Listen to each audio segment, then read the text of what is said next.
Imagine being disowned by your parents for chasing your dreams. Imagine being bullied so badly as a kid that you stopped taking photos altogether, convinced you were ugly. Now imagine transforming into one of the most iconic supermodels of all time. Sounds like a movie, right? His Majesty, only Paolo can take this and give you a princess.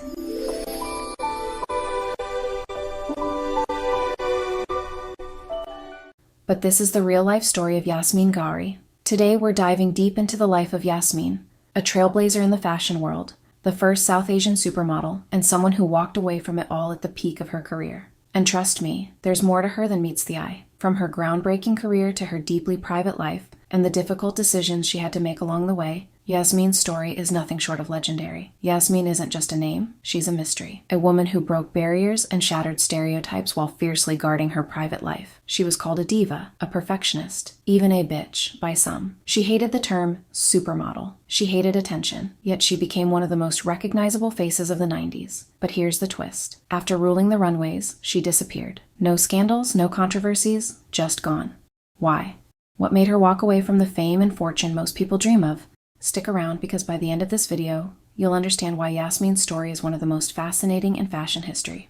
The humble beginnings. Yasmeen was born on March 23, 1971 in Montreal, Canada, to a German mother and a Pakistani father that was born in India. Her father wasn't just any man, he was an imam, a respected leader in the Muslim community. Growing up in a strict religious household, Yasmeen's life revolved around modesty, humility, and discipline. But her childhood wasn't easy. Being the only brown-skinned girl in a predominantly white school, Yasmeen was relentlessly bullied for her heritage. She once said, "The fact that my father was Indian, had an influence on my life because I wasn't like the other kids. Most of the kids in my school were white. And, I had brown skin, so that was, they always used to point that out. And I was kind of like, a loner. People used to call me, chocolate cake face and, kind of hideous things. And the usual model problems, skinny, gawky, kind of ugly. So those were things that contributed to my growing up and who I am now." By the time she was 12, Yasmeen's self-esteem was so low that she stopped taking photos altogether. When I was younger, I hated having my picture taken. I think probably by the time I turned 12 or 13, there's no more pictures of me in the family album. I hated having my picture taken. And still to this day when I go home, I tell my mom, "No, you can't have any pictures. If you want pictures, get in the magazine." Yeah. Can you imagine? A future supermodel hiding from cameras because she thought she wasn't beautiful.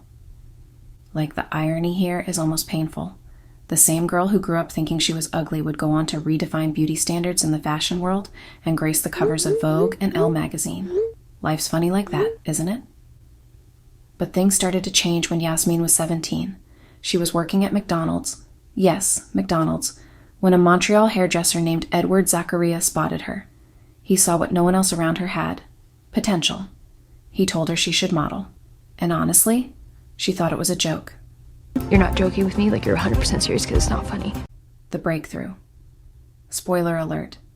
Edward wasn't joking. Yasmeen got signed to a modeling agency and things began to change. But not overnight. In the beginning, she struggled to book jobs. She once said, Being ethnic, like when I started in Montreal, I didn't really work. No one, I had like 6 bookings, I think, in the time that I spent in Canada because nobody understood my look. It was too ethnic. But when she moved to New York in 1990, the fashion world finally woke up. Designers like Karl Lagerfeld, Valentino, and Gianni Versace realized just how special she was. She's very young, she has lots of life, and she has this beauty that is really unbelievable. So she invented a way to walk. Lots of girls try to imitate, but it's not easy because nobody has the legs and the body to do it. And there's something in her way to walk, what became a new style of walking on runway. Honestly, if I tried to walk like this, I'd probably break both ankles. Her walk wasn't just a strut, it was an event. The New York Times described it as a ball bearing on her hips, and watching her glide down the runway was like watching poetry in motion. People were just obsessed with her physique. I mean, come on, she has an amazing body. This is the body I'm working out to have, okay? Yasmeen's unique beauty and commanding presence made her the face of Chanel, Dior, Versace, and Victoria's Secret. But here's the thing. Yasmeen hated the term supermodel. She once said, I've always hated the word supermodel, and I prefer not to describe myself. I prefer other people to describe me in whatever terms they'd like, but I don't like to categorize myself. the diva reputation. Let's address the elephant in the room. Yasmeen's reputation. Some called her a diva, others called her a perfectionist. She didn't just walk into a job and say yes to everything. She picked her shows, her clothes, and even did her own makeup. She said, In general, I'm pretty misunderstood, and I don't fault anyone for that because I do come across pretty stern. And that's just the way I am. My mom used to say that when I was little. I can't change that. That's the way my face is, and I'm a pretty determined person. So I think that's where my reputation comes from, and I can't change that. Well, I know what I want, and so I have very strong opinions, I suppose. And I'm very direct, so that kind of goes with the tough. So people maybe don't always agree with things I have to say. It's important because it's my face, and after a while, I feel like I own it again. Like when you start, you just give yourself up to everybody, and... Hello? Yeah?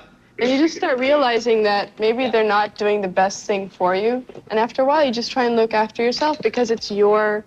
I mean, I'm my own investment, so if I don't look after myself, nobody else will. and let me tell you, Yasmeen wasn't afraid to take control. She didn't let makeup artists touch her face. Nope, she did her own makeup. Tyra Banks even said she got her best makeup tips from Yasmeen. There was a model by the name of Yasmeen Ghauri. Now, people that know fashion in the 90s, Yasmeen had the walk of life. When she would walk, it was almost like her hips would dislocate. It was like, it was just this weird thing. And then later, she was a Victoria's Secret model. And Yasmeen would not let any makeup artist touch her face. She beat, what we call beat, her own face and was amazing. But what I learned, and I never gave her credit, and I'm giving you credit right now, Yasmeen, wherever you are, I learned how to do my makeup and how to find the light. No matter what fashion show we were at, we could have been in some dungeon, some alley, some back thing, or at the Louvre in Paris doing fashion shows. She found the light. And if the light were overhead and only up there, this is Yasmeen doing her face. And that is not an exaggeration. I saw her do it many times. Like, can we just take a moment to appreciate the level of boss energy it takes to beat your own face backstage at Chanel? Iconic.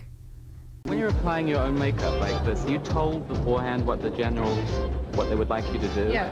What have they told you to do for this show? Well, it's different from the theme because they want me to have very little makeup. So basically, kind of just do what they're doing, but a lot less. So I go and I listen and I come back and interpret. You do that for every show then? Yeah. Gosh, you must have become quite a technician. I don't know. I guess you can tell me that.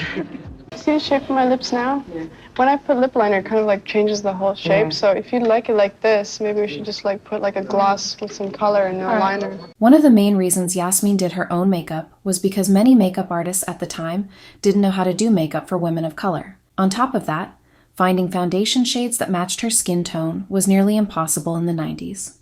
She probably had to mix different foundations herself to create the perfect match. Instead of relying on others, Yasmeen took matters into her own hands, mastering her makeup skills and making sure she always looked flawless. But that determination didn't sit well with everyone. Yasmeen herself joked, My reputation as a bitch is huge. Oh, absolutely. The private life. Here's the thing about Yasmeen. She hated fame.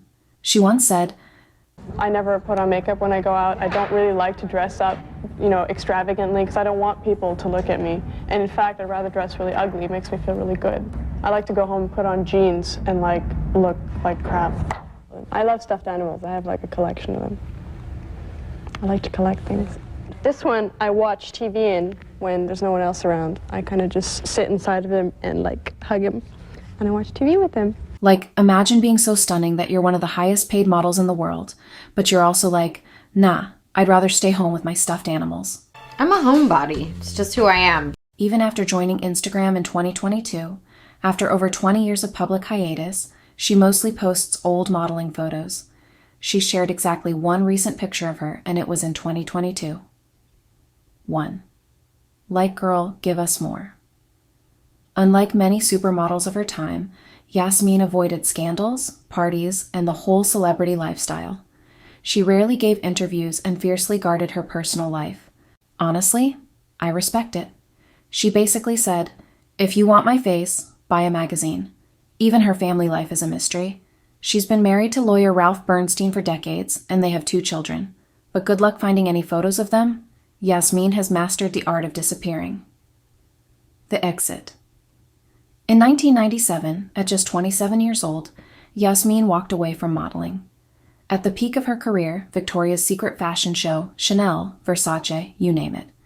She chose family over fame. She said, I'm hopefully towards the end of my career, and I say hopefully because I want to get on with my life and have children and do other things and experience life. I went from school to work, so I never actually had the opportunity to discover myself, to find out what interests me and what it is that I want to do. So I'm very much looking forward to doing that, to discovering who I am. Her decision shocked the fashion world. But for Yasmeen, it was simple. She didn't want to lose herself in an industry that demanded so much. And let's be honest, we all wanted to see more of Yasmeen, her beauty, her grace, her one-of-a-kind walk, but stepping away was undoubtedly the right decision. The fashion world is far from the glamorous image it projects. We're now seeing stories come to light about the dark underbelly of the industry, the exploitative parties, the toxic environments, and the pressure to conform. Look at the recent scandals involving P. Diddy, and how even icons like Naomi Campbell have been connected to these chaotic narratives. It's a reminder of just how much goes on behind the scenes, and Yasmeen walking away to protect her peace and values? That was a move of pure self-respect. She didn't let the industry consume her, and that's exactly why her legacy remains untarnished. Legacy and takeaways. Yasmeen wasn't just a supermodel, she was a trailblazer. As the first South Asian woman to dominate high fashion, she shattered stereotypes and proved that beauty comes in all forms. But what makes her truly iconic is her ability to stay true to herself. She never let fame define her. Yasmeen once said, I hope to stay exactly the same because I see a lot of that, and I don't want to be sucked in by the business. I want to be exactly who I am, and hopefully I still am, but yeah, I don't want to change. Success, it doesn't have to change your personality. That's greed. So hopefully I'll stay the way I am. So do you think leaving at the height of her career was the ultimate power move? Or do you wish we got to see more of her? Let me know in the comments.